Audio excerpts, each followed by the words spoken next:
గులాబీ సమాజం హర్షించని వృత్తి. అభిరామ్ అదే సమాజం గొప్పగా చెప్పుకునే సాఫ్ట్వేర్ ఇంజనీర్. ఒకరు నిజం, మరొకరు అబద్ధం. ఆ ప్రయాణంలో వాళ్ళు చూసిన వాస్తవాలు. శశిధర్ ప్రొడక్షన్స్, జాబిలమ్మ త్వరలో.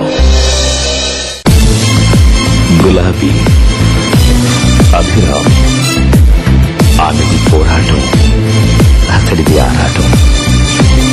ఒకరు పూట కోసం, మరొకరు హోదా కోసం. ఇద్దరిది ప్రయాణమే, గమ్యాలు వేరు. ఆ ప్రయాణంలో ఇద్దరు కలుసుకుంటే శశిధర్ ప్రొడక్షన్స్, జాబిలమ్మ త్వరలో.